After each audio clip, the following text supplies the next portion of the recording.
Hello दोस्तों, स्वागत है आपका मेरे इस चैनल पर। मैं हूं मोहम्मद रेहान। आप देख रहे हैं न्यूज़ दस्तक। दिल्ली में दंगा भड़काने के मामले में उमर खालिद को कल रात 11 बजे लंबी पूछताछ के बाद गिरफ्तार कर लिया गया। और एनआरसी भारतीय जनता पार्टी का लाया हुआ जिस कानून से पूरे देश में एक प्रोटेस्ट मचा। ये प्रोटेस्ट जामिया से शुरू हुआ, अलीगढ़ से शुरू हुआ, उसके बाद धीरे धीरे फैलते फैलते ये पूरे देश का शाहीन बाग बन गया। और इस प्रोटेस्ट में सभी धर्मों के लोग, हिंदू, मुसलमान, सिख, ईसाई, सभी धर्मों के लोग इस प्रोटेस्ट में बढ़ चढ़ कर हिस्सा लेने लगे। और इस एकता और अखंडता से भारतीय जनता पार्टी की नींद हराम होने लगी। तभी कुछ आतंकवादियों द्वारा भारतीय जनता पार्टी के इशारे पर शाहीन बाग को नुकसान पहुंचाने की कोशिश की गई। और अलीगढ़ के छात्रों पर गोली चलाने वाले लोग आज भी सलाखों से दूर हैं। और उसी बीच इलेक्शन का टाइम था। भारतीय जनता पार्टी के नेताओं द्वारा कपिल मिश्रा, परवेश वर्मा और अनुराग ठाकुर जैसे नेताओं के जहरीले बोल ने भारतीय जनता पार्टी के इशारे पर शाहीन बाग को नुकसान पहुंचाने का और इस शांतिपूर्ण प्रदर्शन को अशांतिपूर्ण बनाने की नापाक कोशिश होने लगी। दिल्ली में आग लगी रहे, ये यही चाहते हैं, इसीलिए इन्होंने रास्ते बंद किए, इसीलिए दंगे जैसा माहौल बना रहे हैं। हमारी तरफ से एक भी पत्थर नहीं चलाए। सीसीपी साहब हमारे सामने खड़े हैं। मैं आप सबके बिहाफ पे ये बात कह रहा हूँ, ट्रंप के जाने तक तो हम शांति से जा रहे हैं, लेकिन उसके बाद हम आपकी भी नहीं सुनेंगे अगर रास्ते खाली नहीं हुए तो। बिल्कुल ठीक है। आज जब तक रास्ता खाली करवा रहे हैं, ट्रंप के जाने तक आप जाफराबाद और चांदबाग खाली करवा लीजिए, ऐसी आपसे विनती कर रहे हैं। उसके बाद हमें रोड पे आना पड़ेगा, ठीक है।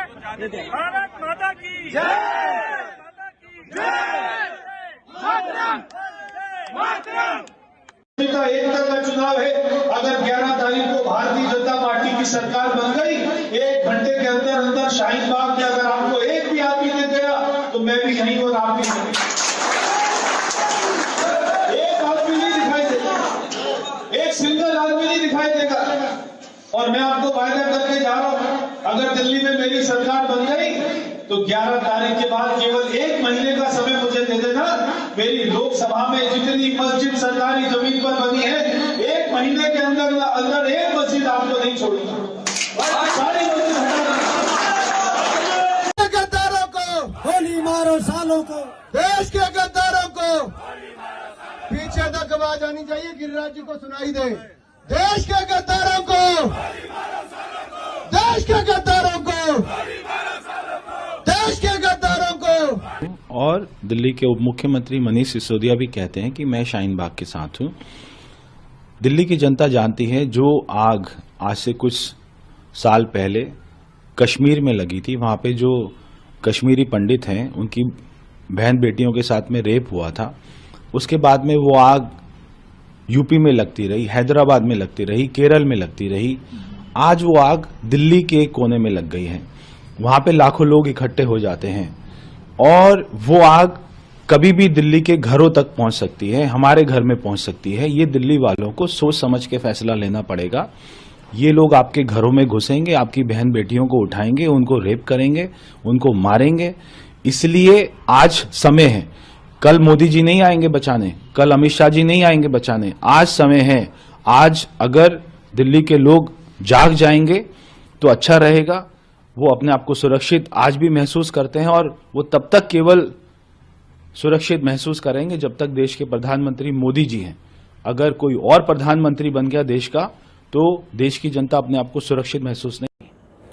लेकिन अभी तक वो लोग जिन्होंने दंगा भड़काने की कोशिश की थी, और कपिल मिश्रा के इस बयान से आप देखिए, इसी से रात में दंगा भड़काने की कोशिश की गई। परवेश वर्मा जैसे, अनुराग ठाकुर जैसे लोगों के बयान से जितना नुकसान पहुंचा है, लेकिन अब भी अफसोस ये है कि वो जेल की सलाखों से कोसों दूर हैं।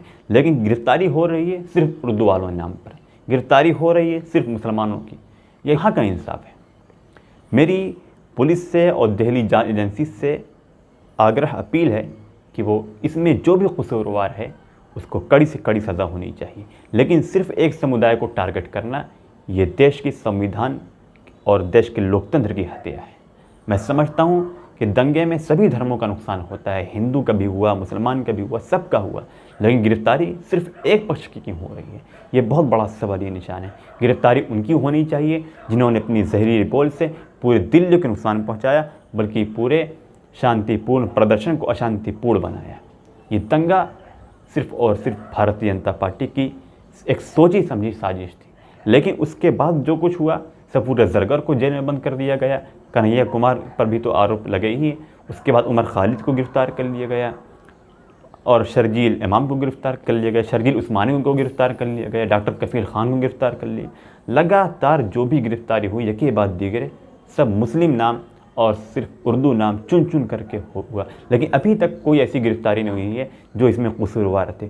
न कपिल मिश्रा की हुई है, न परवेश वर्मा की हुई है, न अनुराग ठाकुर की हुई है, न रामभक्त गोपाल जिसने गोली चलाई जामिया के लोगों पर, उसकी भी अभी कोई गिरफ्तारी नहीं हुई है। और शाहीन बाग पर जो कपिल नाम का आदमी था वो भी गोली चलाया, उस पर भी कोई आरोप और कोई गिरफ्तारी नहीं हुई है।